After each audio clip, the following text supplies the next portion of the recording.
Ang tinututulan ko na dapat tutulan din ninyo dahil ito'y pera ninyo ay yung huwad na ayuda, yung AKAP ay yung IEX. Sapagkat ito po, pinipili lamang ng mga tiwaling mambabatas na namimigay nito kung sino ang kanilang pinagbibigyan. Kapag ka hindi ka bata ni Congressman, wala kang IEX, wala kang AKAP. Pagka hindi ka taong politikal ni Senador, wala kang AKAP, wala kang IEX. Itanong ninyo sa mga tiwaling politiko, bakit? Pera nyo ba yan? Pera nyo ba yan? Ito ay pera ninyo. Ito yung mga bagay na dapat natin pinag-uusapan.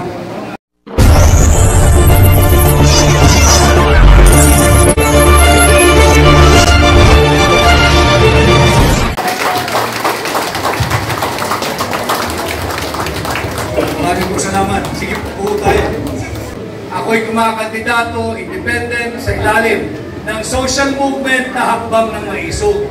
Ang Hakbang ng Maisog ay isang social movement o samahan ng mga Pilipinong may pagmamahal sa ating bansa na humihingi ng transparency, accountability, peace, and security. Simulan po natin doon sa tinatawag nating transparency. Alam ninyo yung mga may init na usapin na bumabalot sa ating bansa ngayon. Ito ay yung pinamumunahan ito nung naririnig ninyong unconstitutional 2025 budget.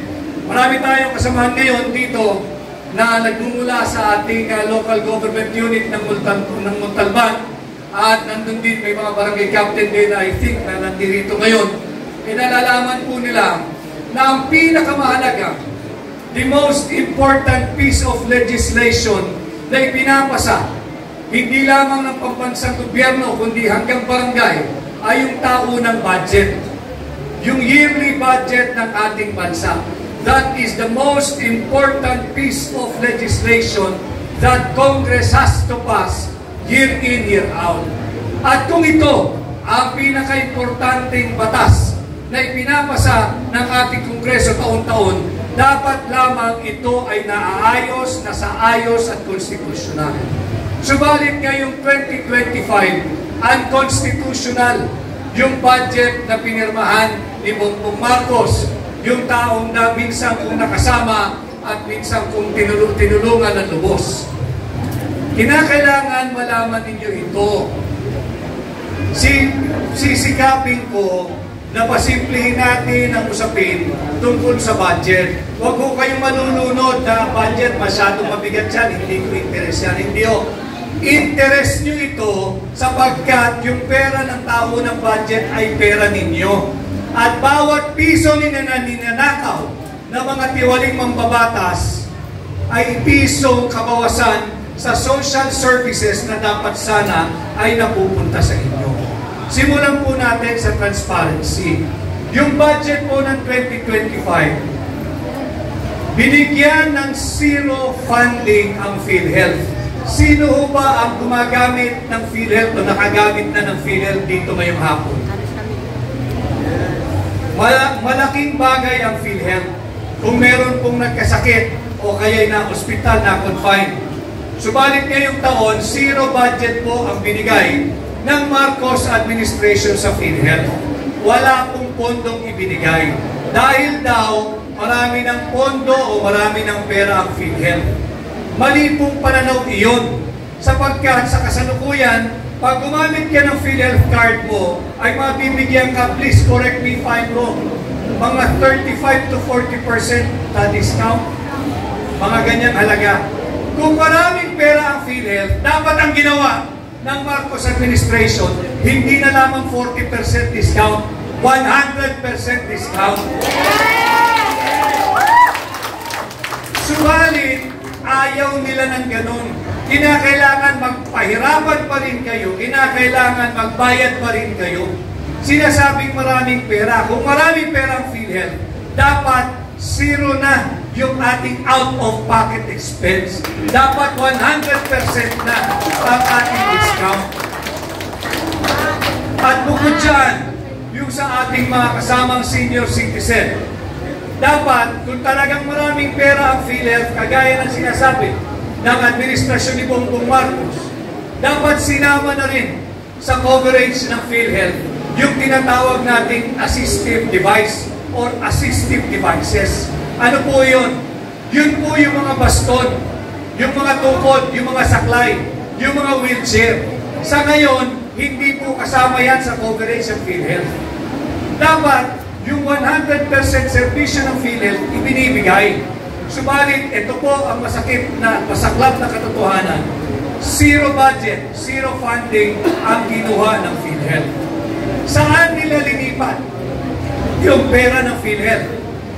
Linagay po nila doon sa tinatawag nating ayuda. Yung ayuda, dalawang klase po iyan.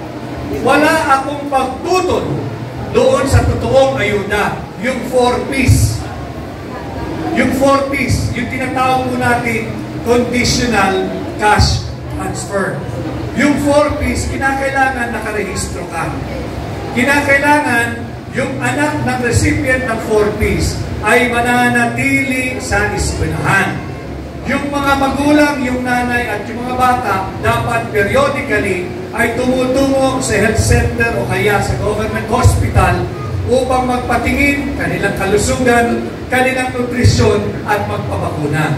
Yan yung totoong ayuda, yan yung dulot ng conditional cash transfer.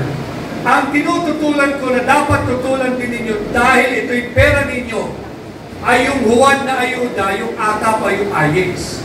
Sapagkat ito po, pinipili lamang ng mga tiwaling mambabatas na namimigay nito kung sino ang kanilang pinagbibigyan. Kapag ka hindi ka bata ni Congressman, wala kang AYEX, wala kang AKAP.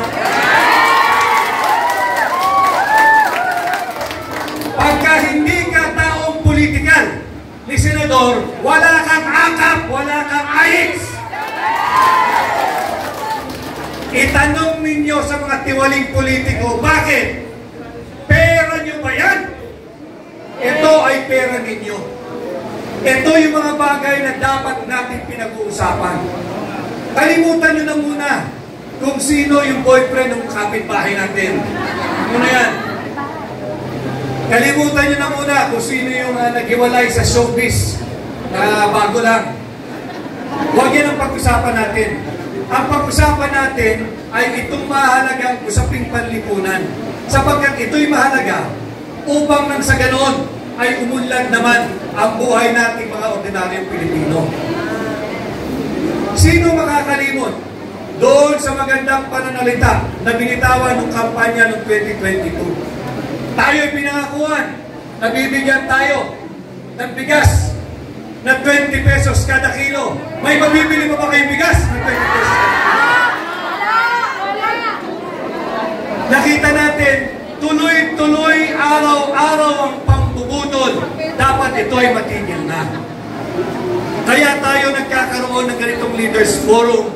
Kinakailangan mamulat kayo sa mga usaping panlipunan na mahalaga, sapagkat ito ang siyang magiging gabay ninyo sa pagpili ng mga leader na haharap sa inyo kagaya ko ngayong darating na May 12, 2025 election.